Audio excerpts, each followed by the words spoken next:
Sisters and brothers of America,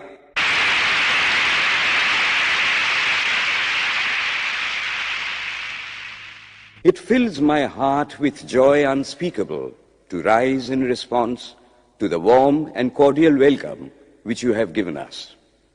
I thank you in the name of the most ancient order of monks in the world. I thank you in the name of the mother of religions. And I thank you in the name of the millions and millions of Hindu people of all classes and sects. My thanks also to some of the speakers on this platform who, referring to the delegates from the Orient, have told you that these men from far-off nations may well claim the honor of bearing to different lands the idea of toleration. I am proud to belong to a religion which has taught the world both tolerance and universal acceptance. We believe not only in universal toleration, but we accept all religions as true. I am proud to belong to a nation which has sheltered the persecuted and the refugees of all religions and all nations of the earth. I am proud to tell you that we have gathered in our bosom the purest remnant of the Israelites who came to southern India and took refuge with us in the very year in which their holy temple was shattered to pieces by Roman tyranny. I am proud to belong to the religion which has sheltered and is still fostering the remnant of the grand Zoroastrian nation. I will quote to you, brethren, a few lines from a hymn which I remember to have repeated from my earliest boyhood, which is every day repeated by millions of human beings. As the different streams, having their sources in different places, all mingle their water in the sea, so, O Lord, the different paths which men take through different tendencies, various though they appear, crooked or straight, all lead to Thee. The present convention, which is one of the most august assemblies ever held, is in itself a vindication, a declaration to the world of the wonderful doctrine preached in the Gita. Whosoever comes to me, through whatsoever form, I reach him. All men are struggling through paths which in the end lead to me. Sectarianism, bigotry, and its horrible descendant, fanaticism, have long possessed this beautiful earth. They have filled the earth with violence, drenched it often and often with human blood, destroyed civilization, and sent whole nations to despair. Had it not been for these horrible demons, human society would be far more advanced than it is now.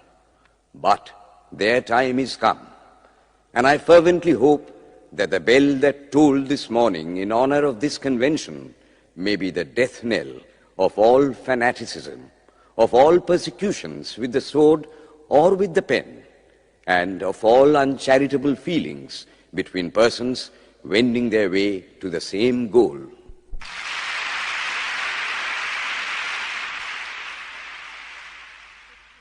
Ladies and gentlemen, on the agenda for today, the 15th of September, 1893, a galaxy of eminent speakers are scheduled to address us, and it gives us great pleasure to once again invite Swami Vivekananda to speak. His subject for today, Why We Disagree. I will tell you a little story. You have heard the eloquent speaker who has just finished say, "Let us cease from abusing each other," and he was very sorry that there should be always so much variance. But I think I should tell you a story which would illustrate the cause of this variance. A frog lived in a well. It had lived there for a long time. It was born there and brought up there, and yet was a little small frog. Of course, the evolutionists were not there then to tell us whether the frog lost its eyes or not. But for our story's sake, we must take it for granted that it had its eyes, and that it every day cleansed the water of all the worms and bacilli that lived in it with an energy that would do credit to our modern bacteriologists. In this way, it went on and became a little sleek and fat. Well, one day, another frog that lived in the sea came and fell into the well. Where are you from? I am from the sea. The sea? How big is that? Is it as big as my well? And he took a leap from one side of the well to the other. My friend, said the frog of the sea, how do you compare the sea with your little well? Then the frog took another leap and asked, is your sea so big? What nonsense you speak, to compare the sea with your well. Well then, said the frog of the well, nothing can be bigger than my well. There can be nothing bigger than this. This fellow is a liar, so turn him out. That has been the difficulty all the while. I am a Hindu. I am sitting in my own little well and thinking that the whole world is my little well. The Christian sits in his little well and thinks the whole world is his well. The Mohammedan sits in his little well and thinks that is the whole world. I have to thank you of America for the great attempt you are making to break down the barriers of this little world of ours, and hope that in the future the Lord will help you to accomplish your purpose.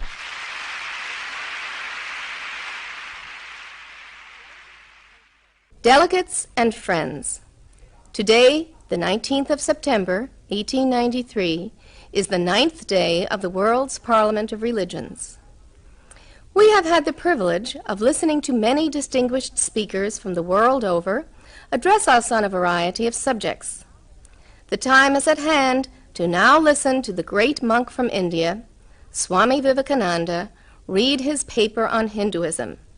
Ladies and gentlemen, Swami Vivekananda. From the high spiritual flights of the Vedanta philosophy, of which the latest discoveries of science seem like echoes, to the low ideas of idolatry with its multifarious mythology, the agnosticism of the Buddhists and the atheism of the Jains, each and all have a place in the Hindu's religion. Where then, the question arises, where is the common center to which all these widely diverging radii converge? Where is the common basis upon which all these seemingly hopeless contradictions rest? And this is the question I shall attempt to answer. The Hindus have received their religion through revelation, the Vedas. They hold that the Vedas are without beginning and without end. It may sound ludicrous to this audience how a book can be without beginning or end. But by the Vedas, no books are meant. They mean the accumulated treasury of spiritual laws discovered by different persons in different times. Just as the law of gravitation existed before its discovery and would exist if all humanity forgot it, so is it with the laws that govern the spiritual world. The moral, ethical, and spiritual relations between soul and between individual spirits and the Father of all spirits were there before their discovery and would remain even if we forgot them. The discoverers of these laws are called rishis, and we honor them as perfected beings. I'm glad to tell this audience that some of the very greatest of them were women. Here it may be said that these laws, as laws, may be without end, but they must have had a beginning. The Vedas teach us that creation is without beginning or end. Science is said to have proved that the sum total of cosmic energy is always the same. Then, if there was a time when nothing existed, where was all this manifested energy? Some say it was in a potential form in God. In that case, God is sometimes potential and sometimes kinetic, which would make him mutable. Everything mutable is a compound, and everything compound must undergo that change which is called destruction. So, God would die, which is absurd. Therefore, there never was a time when there was no creation. If I may be allowed to use a simile, creation and creator are two lines without beginning and without end, running parallel to each other. God is the ever-active providence by whose power systems after systems are being evolved out of chaos, made to run for a time and again destroyed. This is what the Brahmin boy repeats every day. The sun and the moon the Lord created like the suns and moons of previous cycles. And this agrees with modern science. Here I stand, and if I shut my eyes and try to conceive my existence, I, what is the idea before me? The idea of a body. Am I then nothing but a combination of material substances? The Vedas declare, no. I am a spirit living in a body. I am not the body. The body will die, but I shall not die. Here am I in this body. It will fall, but I shall go on living. I had also a past. The soul was not created, for creation means a combination, which means a certain future dissolution. If then the soul was created, it must die. Some are born happy, enjoy perfect health with beautiful body, mental vigor, and all wants supplied. Others are born miserable. Some are without hands or feet. Others again are idiots and only drag on a wretched existence. Why, if they are all created, why does a just and merciful God create one happy and another unhappy? Why is he so partial? Nor would it mend matters in the least to hold that those who are miserable in this life will be happy in a future one. Why should a man be miserable even here in the reign of a just and merciful God? In the second place, the idea of a creator God does not explain the anomaly, but simply expresses the cruel fiat of an all-powerful being. There must have been causes then, before his birth, to make a man miserable or happy, and those were his past actions. Are not all the tendencies of the mind and the body accounted for by inherited aptitude? Here are two parallel lines of existence, one of the mind, the other of matter. If matter and its transformations answer for all that we have, there is no necessity for supposing the existence of a soul. But it cannot be proved that thought has been evolved out of matter. And if a philosophical monism is inevitable, spiritual monism is certainly logical and no less desirable than a materialistic monism. But neither of these is necessary here. We cannot deny that bodies acquire certain tendencies from heredity, but those tendencies only mean the physical configuration through which a peculiar mind alone can act in a peculiar way. There are other tendencies peculiar to a soul caused by his past actions, and a soul with a certain tendency would, by the laws of affinity, take birth in a body which is the fittest instrument for the display of that tendency. This is in accord with science, for science wants to explain everything by habit, and habit is got through repetitions. So, repetitions are necessary to explain the natural habits of a newborn soul, and since they were not obtained in this present life, they must have come down from past lives. There is another suggestion. Taking all these for granted, how is it that I do not remember anything of my past life? This can be easily explained. I am now speaking in English. It is not my mother tongue. In fact, no words of my mother tongue are now present in my consciousness. But let me try to bring them up. And they rush in. That shows that consciousness is only the surface of the mental ocean, and within its depths are stored up all our experiences. Try and struggle. They would come up, and you would be conscious even of your past life. This is direct and demonstrative evidence. Verification is the perfect proof of a theory, and here is the challenge thrown to the world by the rishis.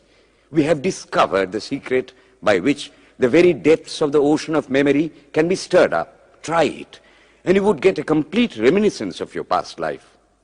So then, the Hindu believes that he is a spirit.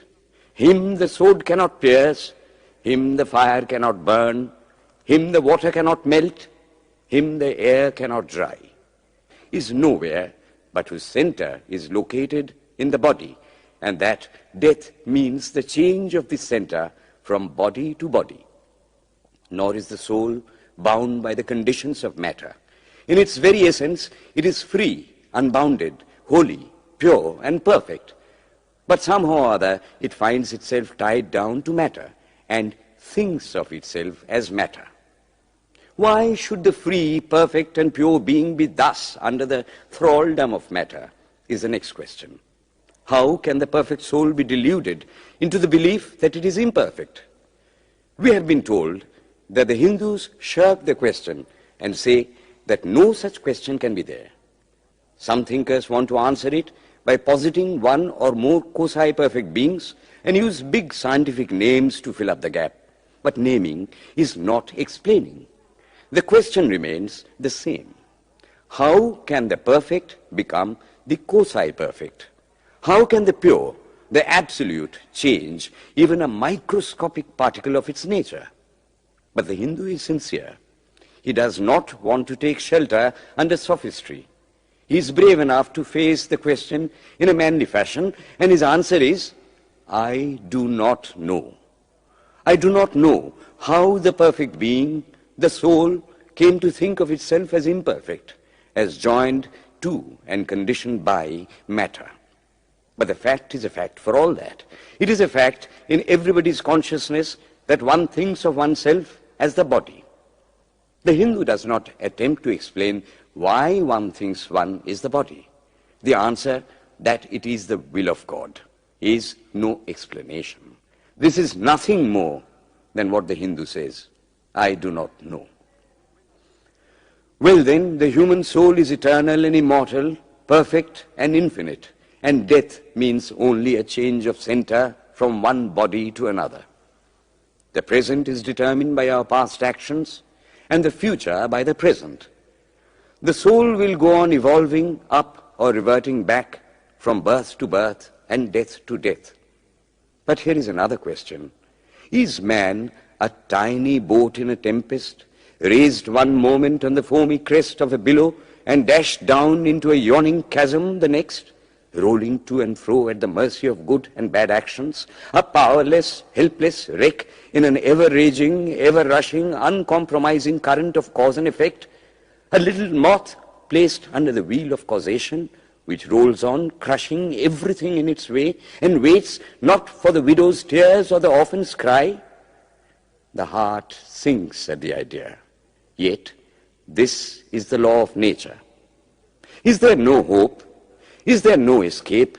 Was the cry that went up from the bottom of the heart of despair. It reached the throne of mercy, and words of hope and consolation came down and inspired a Vedic sage, and he stood up before the world and in trumpet voice proclaimed the glad tidings. Hear ye, children of immortal bliss, even ye that reside in higher spheres. I have found the ancient one who is beyond all darkness, all delusion. Knowing him alone, you shall be saved from death over again. Children of immortal bliss. What a sweet, what a hopeful name. Allow me to call you, brethren, by that sweet name, heirs of immortal bliss. Yea, the Hindu refuses to call you sinners. We are the children of God, the sharers of immortal bliss, holy and perfect beings. Ye divinities on earth, sinners, it is a sin to call a man so. It is standing libel on human nature. Come up, O lions, and shake off the delusion that you are sheep. You are souls immortal, spirits free, blessed and eternal. Ye are not matter, ye are not bodies. Matter is your servant, not you the servant of matter. Thus it is that the Vedas proclaim not a dreadful combination of unforgiving laws, not an endless prison of cause and effect, but that, at the head of all these laws, in and through every particle of matter and force stands one, by whose command the wind blows, the fire burns, the clouds rain, and death stalks upon the earth. And what is his nature? He is everywhere, the pure and formless one, the Almighty and the All-Merciful.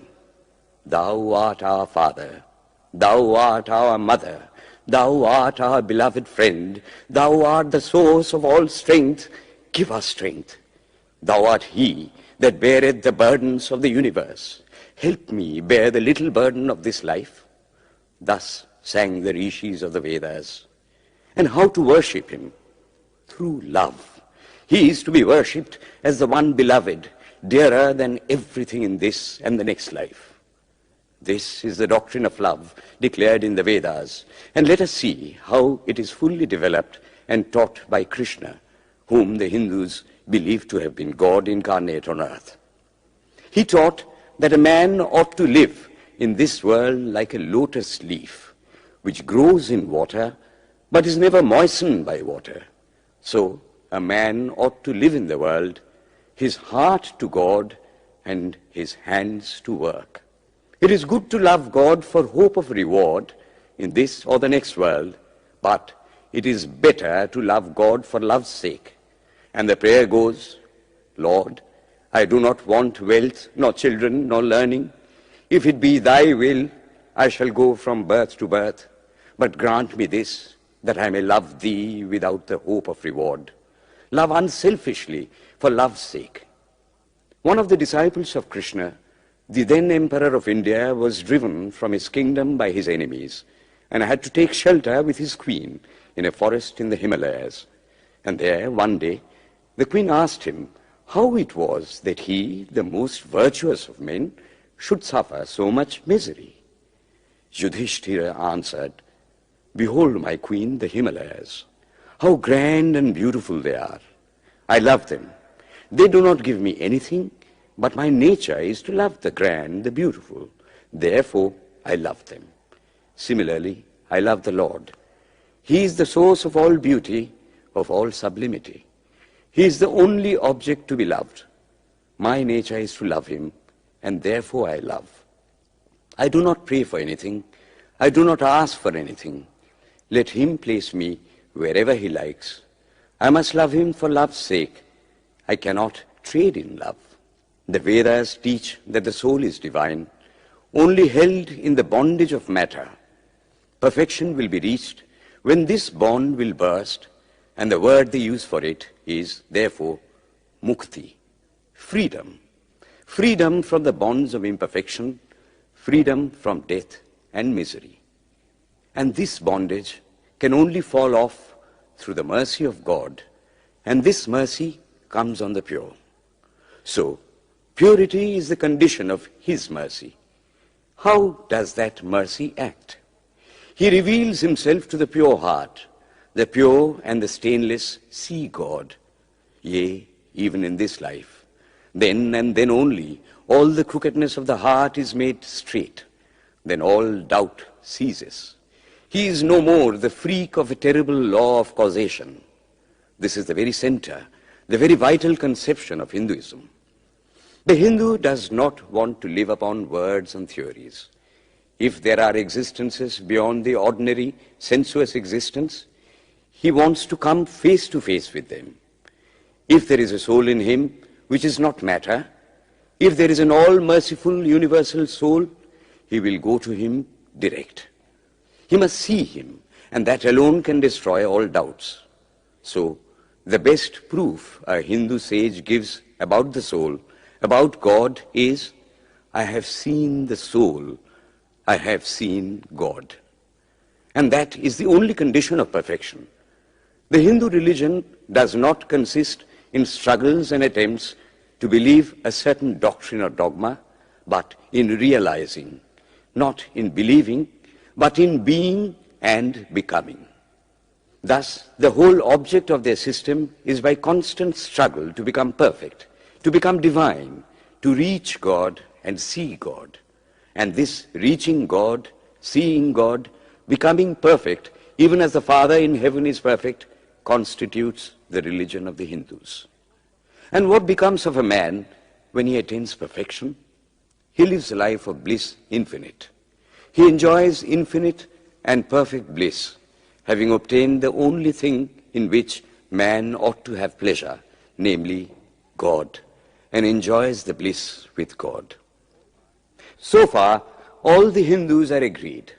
This is the common religion of all the sects of India. But then, perfection is absolute, and the absolute cannot be two or three. It cannot have any qualities. It cannot be an individual. And so, when a soul becomes perfect and absolute, it must become one with Brahma, and it would only realize the Lord as the perfection, the reality of its own nature and existence, the existence absolute, knowledge absolute, and bliss absolute. We have often and often read this called the losing of individuality and becoming a stock or a stone. He jests at scars that never felt a wound. I tell you, it is nothing of the kind. If it is happiness to enjoy the consciousness of this small body, it must be greater happiness to enjoy the consciousness of two bodies, the measure of happiness increasing with the consciousness of an increasing number of bodies, the aim, the ultimate of happiness being reached when it would become a universal consciousness. Therefore, to gain this infinite universal individuality, this miserable little prison individuality must go.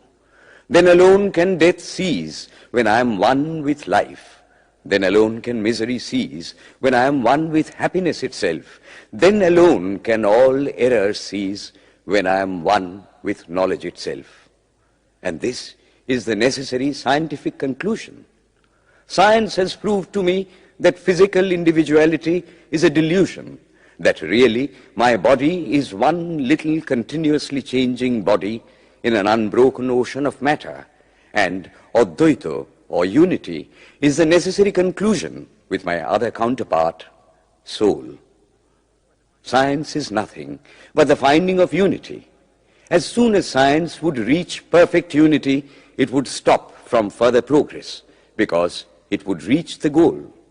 Thus, chemistry could not progress farther when it would discover one element out of which all others could be made. Physics would stop when it would be able to fulfill its services in discovering one energy of which all the others are but manifestations. And the science of religion become perfect when it would discover Him who is the one life in a universe of death, Him who is the constant basis of an ever-changing world, one who is the only soul of which all souls are but delusive manifestations. Thus is it, through multiplicity and duality, that the ultimate unity is reached. Religion can go no farther. This is the goal of all science. All science is bound to come to this conclusion in the long run. Manifestation and not creation is the word of science today. And the Hindu is only glad that what he has been cherishing in his bosom for ages is going to be taught in more forcible language and with further light from the latest conclusions of science. Descend we now from the aspirations of philosophy to the religion of the ignorant. At the very outset, I may tell you that there is no polytheism in India. In every temple, if one stands by and listens, one will find the worshippers applying all the attributes of God, including omnipresence, to the images. It is not polytheism, nor would the name henotheism explain the situation. The rose, called by any other name, would smell as sweet. Names are not explanations. The tree is known by its fruits. When I have seen amongst them that are called idolaters, men, the like of whom, in morality and spirituality and love, I have never seen anywhere, I stop and ask myself, can sin beget holiness? Superstition is a great enemy of man, but bigotry is worse. Why does a Christian go to church? Why is the cross holy? Why is the face turned toward the sky in prayer? Why are there so many images in the Catholic Church? Why are there so many images in the minds of Protestants when they pray?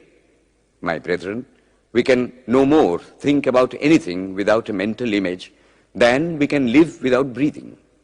By the law of association, the material image calls up the mental idea and vice versa. This is why the Hindu uses an external symbol when he worships. He will tell you it helps to keep his mind fixed on the being to whom he prays. He knows, as well as you do, that the image is not God, is not omnipresent. After all, how much does omnipresence mean to almost the whole world? It stands merely as a word, a symbol. Has God superficial area? If not, when we repeat that word omnipresent, we think of the extended sky or of space. That is all. As we find that somehow or other, by the laws of our mental constitution, we have to associate our ideas of infinity with the image of the blue sky or of the sea, so we naturally connect our idea of holiness with the image of a church, a mosque, or a cross. The Hindus have associated the ideas of holiness, purity, truth, omnipresence, and such other ideas with different images and forms. But with this difference, that while some people devote their whole lives to their idol of a church and never rise higher, because with them religion means an intellectual assent to certain doctrines and doing good to their fellows, the whole religion of the Hindu is centered in realization. Man is to become divine by realizing the divine. Idols or temples or churches or books are only the supports, the helps of his spiritual childhood, but on and on he must progress. He must not stop anywhere. External worship, material worship, say the scriptures, is the lowest stage. Struggling to rise high, mental prayer is the next stage. But the highest stage is when the Lord has been realized. Mark, the same earnest man who is kneeling before the idol tells you, him the sun cannot express, nor the moon, nor the stars, the lightning cannot express him, nor what we speak of as fire. Through him they shine. But he does not abuse anyone's idol or call its worship sin. He recognizes in it a necessary stage of life. The child is father of the man. Would it be right for an old man to say that childhood is a sin or youth is a sin? If a man can realize his divine nature with the help of an image, would it be right to call that a sin? Nor, even when he has passed that stage, should he call it an error. To the Hindu, man is not traveling from error to truth, but from truth to truth, from lower to higher truth. To him, all the religions, from the lowest fetishism to the highest absolutism, mean so many attempts of the human soul to grasp and realize the infinite, each determined by the conditions of its birth and association, and each of these marks a stage of progress. And every soul is a young eagle soaring higher and higher, gathering more and more strength till it reaches the glorious sun. Unity in variety is the plan of nature, and the Hindu has recognized it. Every other religion lays down certain fixed dogmas and tries to force society to adopt them. It places before society only one coat which must fit Jack and John and Henry all alike. If it does not fit John or Henry, he must go without a coat to cover his body. The Hindus have discovered that the absolute can only be realized or thought of or stated through the relative, and the images, crosses and crescents are simply so many symbols, so many pegs to hang spiritual ideas on. It is not that this help is necessary for everyone, but those that do not need it have no right to say that it is wrong, nor is it compulsory in Hinduism. One thing I must tell you, idolatry in India does not mean anything horrible.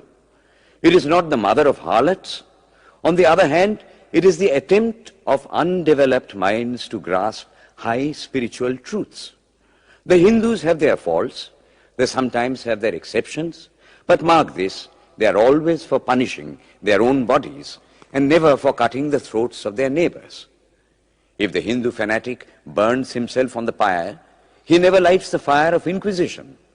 And even this cannot be laid at the door of his religion any more than the burning of witches can be laid at the door of Christianity.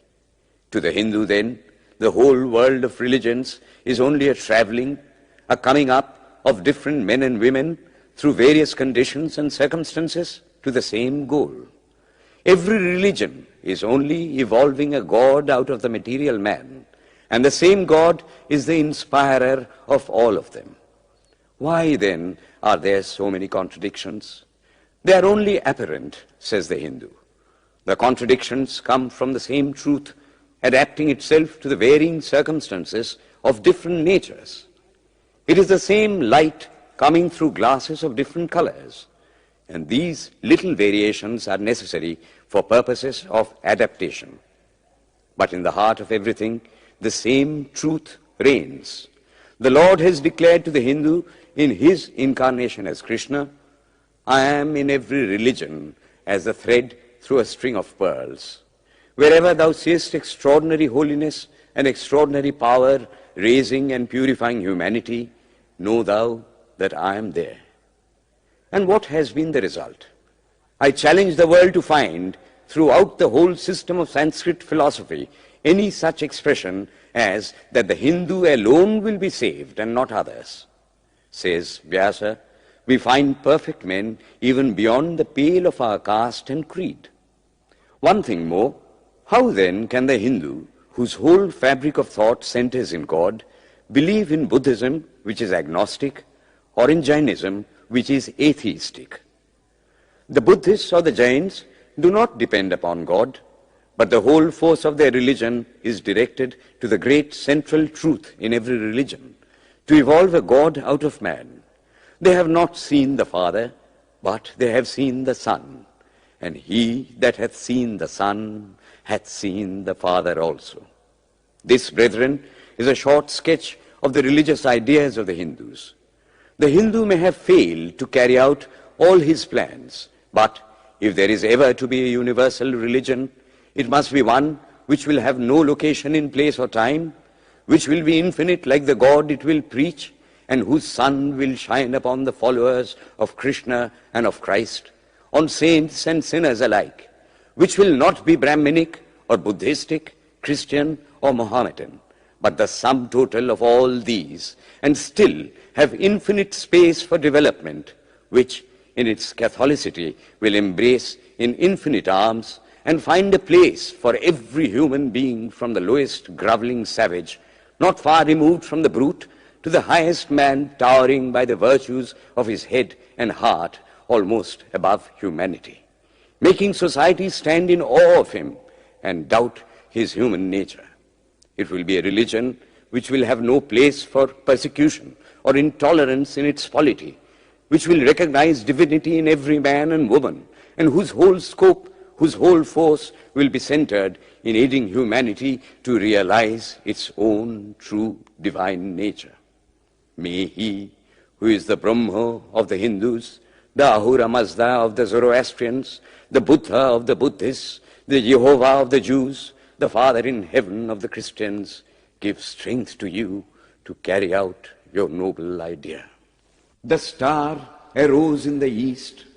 It traveled steadily towards the west, sometimes dimmed and sometimes effulgent, till it made a circuit of the world. And now it is again rising on the very horizon of the east, the borders of the sun pole, 1,000-fold more effulgent than it ever was before.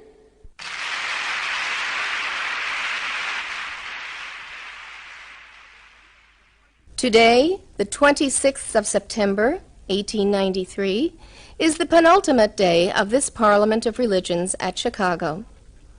We have listened to engrossing discourses on the religions and theologies of the participating countries in these past 2 weeks. In continuing this series, Swami Vivekananda will now speak on Buddhism, the fulfillment of Hinduism. The religion of the Hindus is divided into two parts, the ceremonial and the spiritual. The spiritual portion is specially studied by the monks. In that, there is no caste. A man from the highest caste and a man from the lowest may become a monk in India, and the two castes become equal. In religion, there is no caste. Caste is simply a social institution. When Buddha was teaching, Sanskrit was no more the spoken language in India.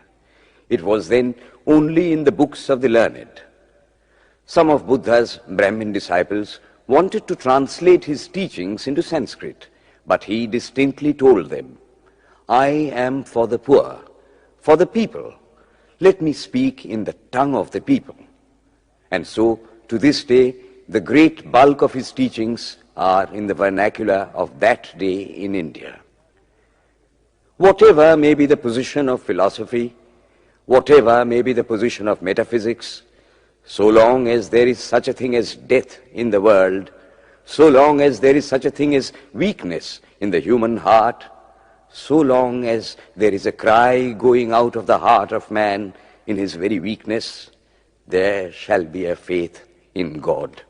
Let us then join the wonderful intellect of the Brahmin with the heart, the noble soul, the wonderful humanizing power of the great Master.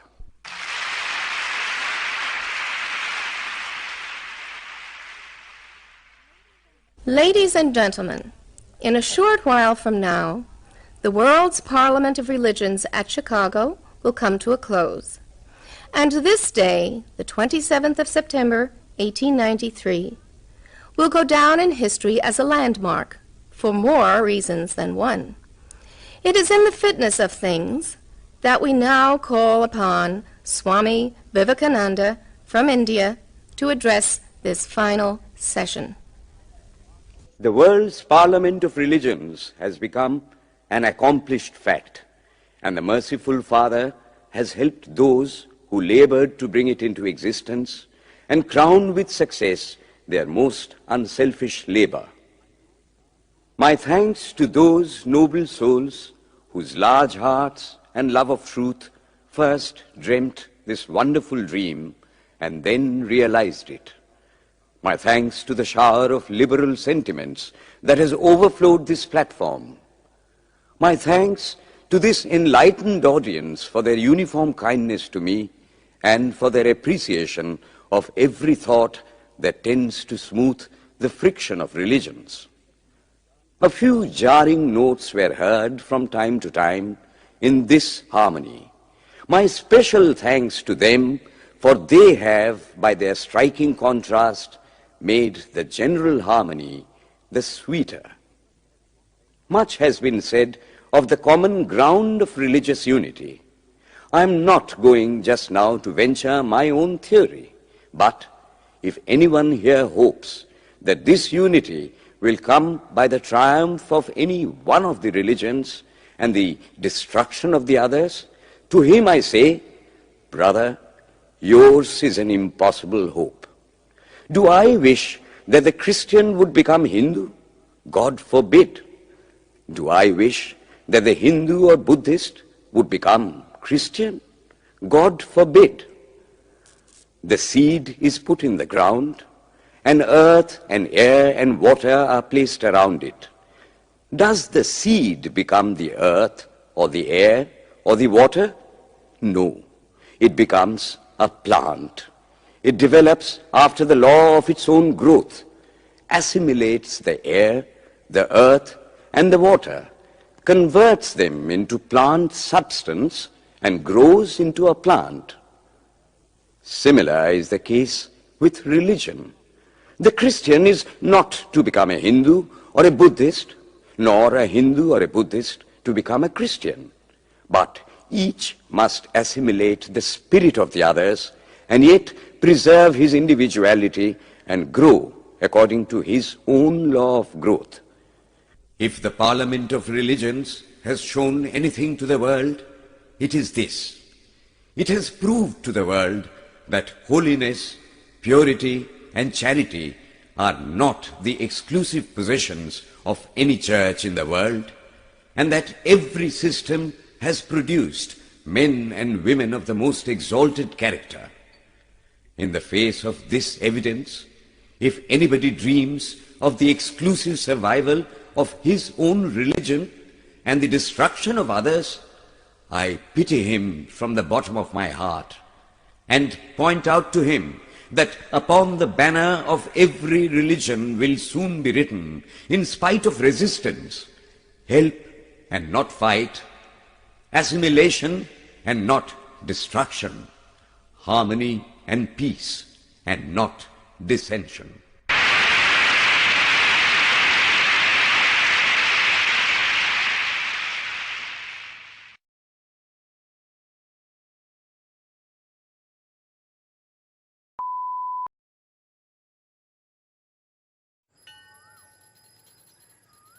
अरे Bablu, lockdown खुलते ही टहलने निकल पड़े। महामारी अभी फैली हुई है। सरपंच जी टहलने नहीं, काम पे वापस जा रहे हैं। तुझे डर नहीं लगता वायरस पकड़ लेगा? पहले थोड़ा बहुत डर लगता था, फिर पता चला कि अगर मैंने पूरी सावधानी बरती तो ये बीमारी होने की संभावना कम है। सबसे महत्वपूर्ण है ये मास्क। काम पर मास्क हमेशा पहनूंगा, समय समय पर हाथ धोता रहूंगा और दूसरों से हर वक्त कम से कम 2 गज की दूरी बनाए रखूंगा। खुद को, दूसरों को और अपने परिवार वालों को भी सुरक्षित रखूंगा। अरे भाई, मेरी जिम्मेदारी बनती है तुझे चेतावनी देना, सो दे दिया। जब देश के मेडिकल और स्वच्छता कर्मचारी रोज कोरोना वायरस से लड़ने का काम कर रहे हैं, तो हमारी भी तो जिम्मेदारी बनती है अपना काम करने की। बबलू, तुझे कुछ हो गया तो? हजारों लोग इस बीमारी को हराकर ठीक हो चुके हैं, और अगर किसी कारण मुझे ये बीमारी हो भी जाए तो सरकार ने अस्पताल में हमारे इलाज के लिए पर्याप्त व्यवस्था कर रखी है। ये घबराने का वक्त नहीं, एक दूसरे का हौसला बढ़ाने का वक्त है। अरे ऐसे क्या देख रहा है? तू काम पे जाएगा, मैं नहीं जाऊंगा, नाक नहीं कट जाएगी मेरी। चलो। मास्क। हाँ, मास्क मास्क। अरे नाक तो ढक लो। हाँ। कोरोना वायरस से हमें लड़ाई जारी रखनी पड़ेगी, पर उससे डर कर नहीं, पूरी सावधानी के साथ डट कर चलिए। रुकी जिंदगी को आगे बढ़ाएं, देश को आत्मनिर्भर बनाएं। जय हिंद।